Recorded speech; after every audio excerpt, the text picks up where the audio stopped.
tell you that what I do, it's easy. I'm not going to tell you that I feel, what's that you said, liberated? But I'm going to tell you that I feel paid.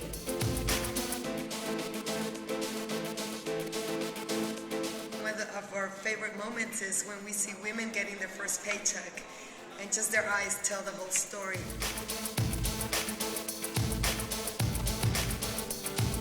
Said I was going to create a rehabilitation center for victims of trafficking. I'm talking mainly about children who were abducted by the Lord's Resistance Army. Insurgency affected me when I was growing up. So for me, I knew I had to do something in that area.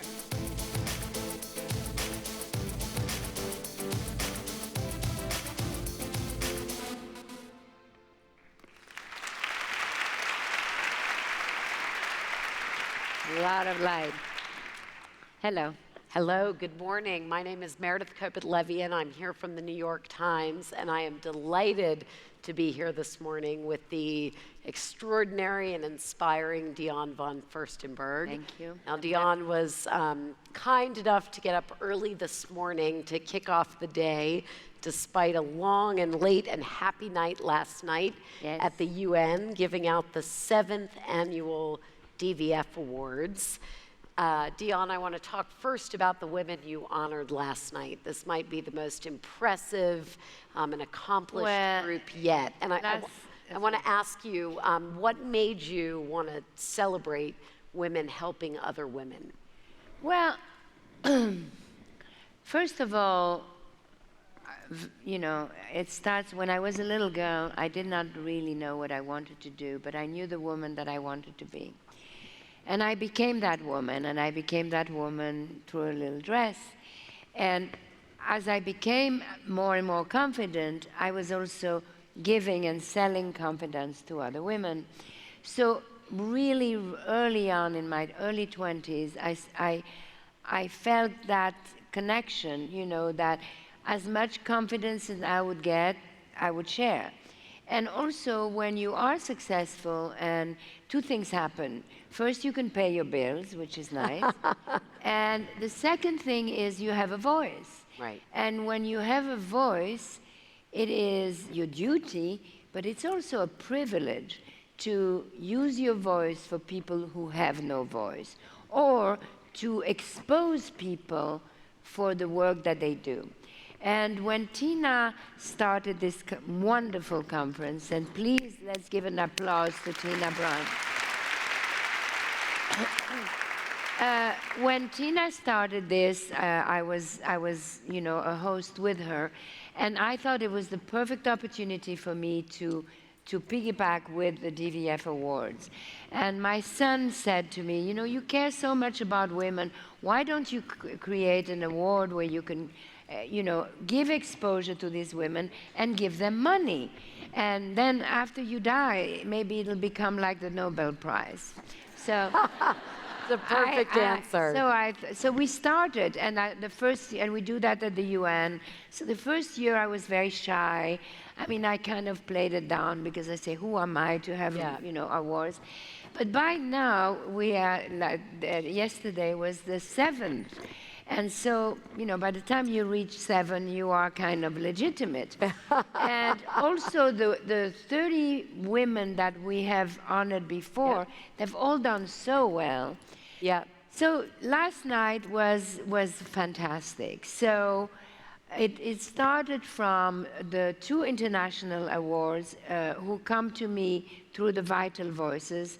I hope you all know about Vital Voices. It's a wonderful organization that I'm on the board of, that was founded by Hillary Clinton and Melanne Verrier.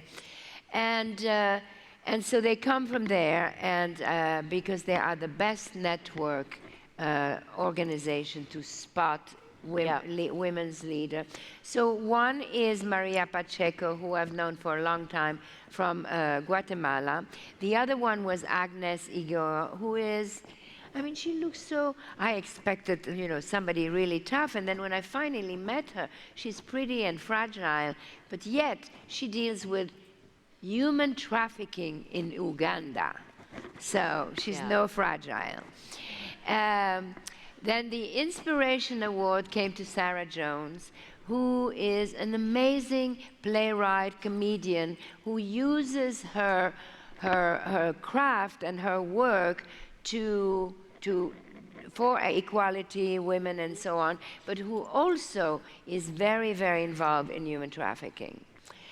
And then we had, which is, oh yes, the People's Martine. Award. Right. No, before. Right. The People's Award, we select 5 women so we can expose more, and we put them online, and, no, 4 women, and then people can vote. And then the winner was Emily Griever from I'm That Girl, who is a young girl who organized this incredible organization here that helps bullying and all of that goes with it. And then the Lifetime Award was given to Dr. Martine Rothblatt, who is probably the most incredible person I've ever met. So Google her, please, if you don't know who she is. So let me pick up on Martine. 2 questions. So this is a woman who started in satellite communications. She was the CEO of Sirius and the founder Sirius Radio, and then she went on to start a biotech company because her own daughter was sick. Yes. Well, yes. And she. Well, she had a daughter, and then she fell in love with a woman who also had a child. They got married, adopted each other's daughters, children, and then had 2 more children. And one of them was diagnosed. Then she had created Sirius Radio, Sirius XM, satellite radio. And then her daughter was diagnosed with a fatal disease that she was going to die. And so she quit that, started a foundation, but the foundation wasn't good enough because with the foundation you cannot deal with FDA. Right. So created a company, saved the daughter, who is now this gorgeous 30-year-old, and build the most profitable pharmaceutical company in the world. I think she's the highest paid. At least at one point, she was the highest paid woman CEO. So one last question about her. She is transgender, and I believe this was the first. Until the age of 35, she was a man.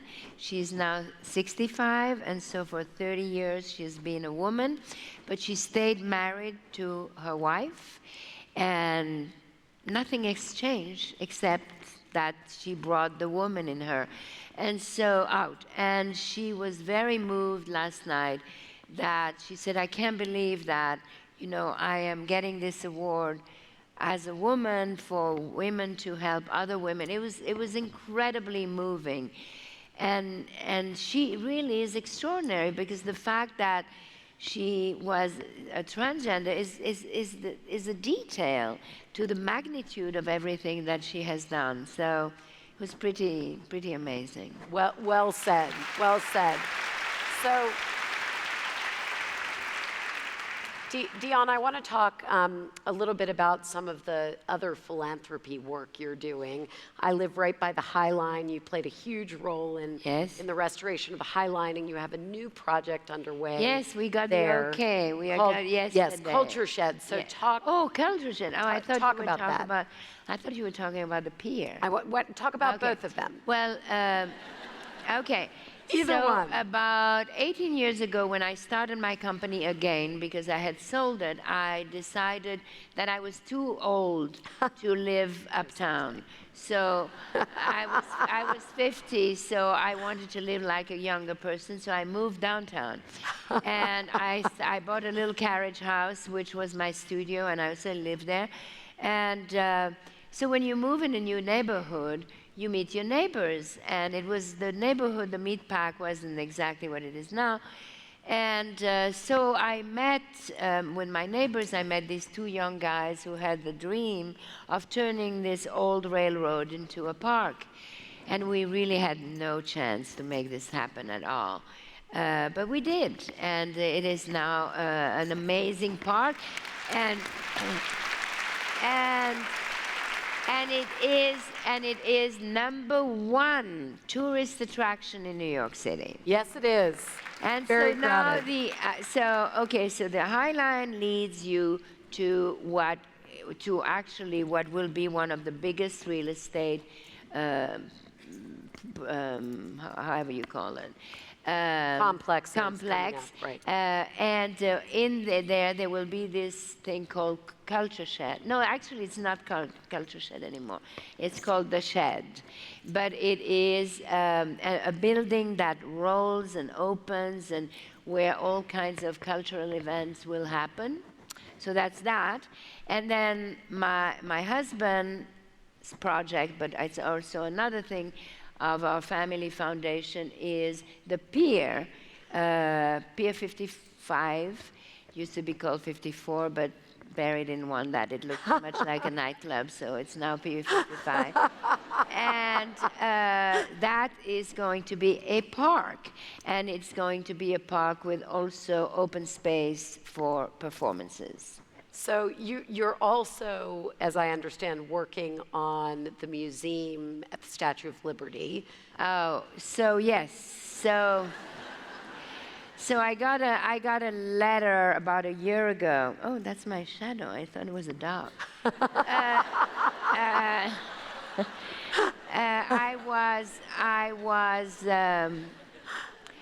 They asked me to come on the board of the Statue of Liberty, and I said, well, I can't accept another board. My husband will kill me. But then they sent me the book about this, a great book about the Statue of Liberty, and I read it, and I realized that this wonderful woman that welcomes us in New York City had such a life. And so I accepted to be on the board, and the plan is to start a museum. Actually, this is not even official yet, so you're the first one to know. But so I said, okay, but I want to be called the godmother. So I'm temporary godmother of the Statue of Liberty. Well,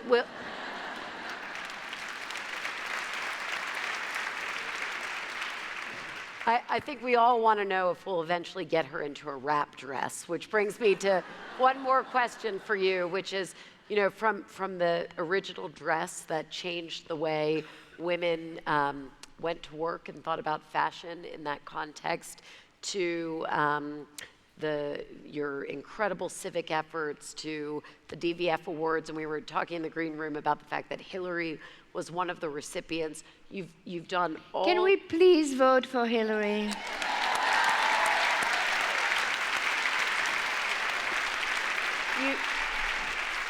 You've done all of these extraordinary things, and what I'd love to leave this group with is, what's the thread that sort of runs through all of it? What's the magic of DVF that goes out to the thread is what I began to tell you at first. You know, I didn't know what I wanted to do, but I knew the woman I wanted to be.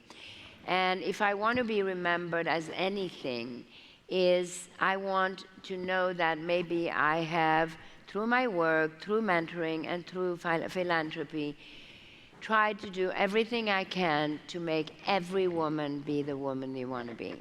Wonderful. Wonderful. We have 1 minute. So as you think about making every woman into the woman she wants to be, what's the piece of advice from your life you would impart to this group? I'm not making them the woman they want to be. They are making them. They are making it. Well, my biggest advice is that the most important relationship in life is the one you have with yourself. And if you have that, every other relationship is a plus and not a must. And the other thing is that I think we should all remember, we all feel very insecure in the morning sometimes, and sometimes you feel like a loser, and we all do. But I think the most important thing is to know that we do have the strength in us. I have never met a woman who is not strong. All women are strong. But sometimes a brother, a father, a religion, a husband, and very often ourselves, we kind of hide that strength inside, you know, to make the man feel good and this and that. And the truth is that when a tragedy comes, our strength always pops out, and we always take over. So my advice is don't be afraid to let your strength come out before tragedy.